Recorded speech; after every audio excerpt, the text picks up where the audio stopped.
This was found in 1934 in Texas, New London, Texas. When they first found the hammer, the handle was petrified, what was left of it. And they looked at the hammer and said, man, it was in solid rock. I said, what on earth? How can a hammer be in rock? And the rock was supposed to be 400 million years old. So, of course, guys who believe in evolution would say, well, that just proves aliens visited the planet 400 million years ago and one of them dropped his hammer. I mean, that's the kind of logic they use. Instead of thinking, you know, maybe our whole time scale's wrong. They will never consider that. They cut a little notch in the hammer with a file in 1934 to see what kind of metal it was. It is still not rusted, the notch. It's a type of a stainless steel. Battelle Laboratory analyzed it and said it's 96% iron, 2.6% chlorine, and 3/4% sulfur. And then they said, you know, we don't think you can get those elements to combine unless you do it under a much stronger magnetic field. Probably the pre-flood Earth had a magnetic field 8 or 10 times stronger than what we have today. This was found in Iraq, this little battery. Quite a few of these were found. They knew about electricity 2,000 years ago. The Egyptians apparently knew about electricity. Here's a hieroglyphic showing snakes in some kind of chamber hooked with a wire going to a little generator of some kind. We don't know. There are two theories. One is they are using electricity to mummify the snake or do something, or they're using electric eels to produce the electricity. I don't know which way the electricity is going, or even if it's electricity. But I think we've got the wrong idea to say modern man is smart and ancient man was stupid. I think ancient man knew a lot. They knew about brain surgery. Quite a few skulls are found like this. This process is called trepanning. They would actually cut into somebody's head, and many are found with the hole healed over, which indicates the patient lived. Okay? I mean, cutting a hole in the head is no big deal. But some of the Ica stones from Peru show what appears to be brain surgery. Dr. Dennis Swift, that spoke at our boot camp in 2004, has some of the instruments, the hardened copper instruments that they would use for brain surgery, or for surgery, period. Okay? Ancient man knew how to do all kinds of things with people's heads, besides cut them open and let them heal. They made strange shapes to the heads. They apparently did heart surgery. From some of the Ica stones anyway, it appears that they're doing, you know, open heart surgery. Here's a guy with an artificial limb attached, so they knew about that. That would have been, you know, 2,000 years ago.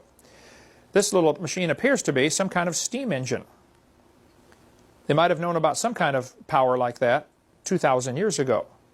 They certainly knew about the wheel. This little cat was found on wheels to move around, a little kid's toy apparently, in some of the Inca Indian tombs.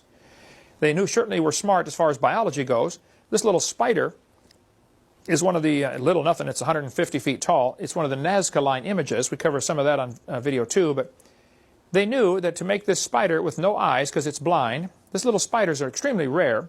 It's only 1/8 of an inch long, and it lives in caves, in the dark, in the Amazon, 1,000 miles away from where the drawing is. So they really knew about their biology. And they knew to make the one leg longer, and it's the correct leg too. Third leg down on the right side. That leg, during mating season, for 15 seconds, that one leg grows longer and exchanges DNA off the tip of that leg. And they knew that.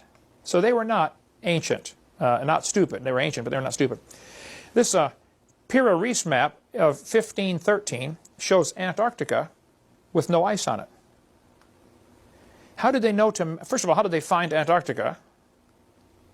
How did they know to map it with no ice? Something was different, okay? This metallic sphere was found in South Africa.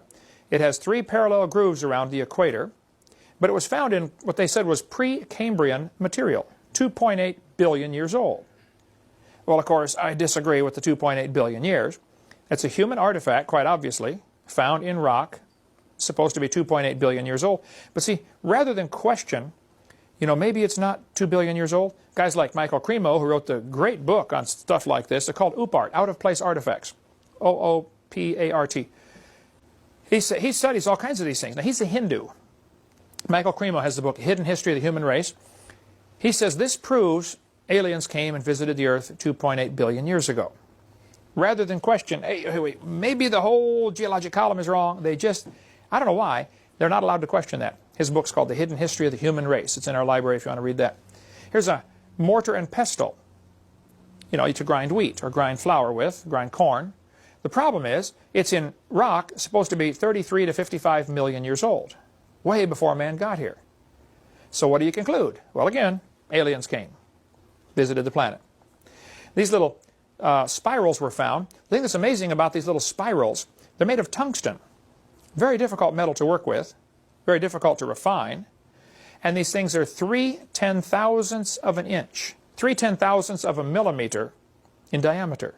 And it follows the perfect golden mean ratio. Same thing used in the Fibonacci sequence, 1 to 1.618. How do they know about that? A lot of these are found in Russia. Pavel, if you get over there, bring me some of these. I want some of these for the museum. These little amazing little spirals. There's all kinds of stuff on the internet about that if you want to read it. Well, what about the pyramid? Who built the Great Pyramid? If we're thinking ancient man is, dumb, how did they build the big pyramid? There are 66 copies of the original, apparently. There appear to be 67 of these giant stone pyramids found around the world. Who built them and why? Well, there's not much question on the 66 copies, who built them. It was the Egyptians or the, South American Mayan Indians or something. But who built that original one? The original pyramid is often called the Great Pyramid. It is by far the largest of the pyramids, and it's very different in that there are no inscriptions found in it, other than a few marks the builders apparently made. Put this rock on top of this one.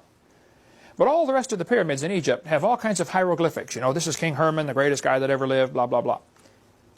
Not this one. The greatest pyramid, the biggest building on earth by far, has no inscriptions. Who built it? Why was it built? Well, there are 4 theories about the Great Pyramid, and they fall into 2 general categories. One theory says it was built before the flood,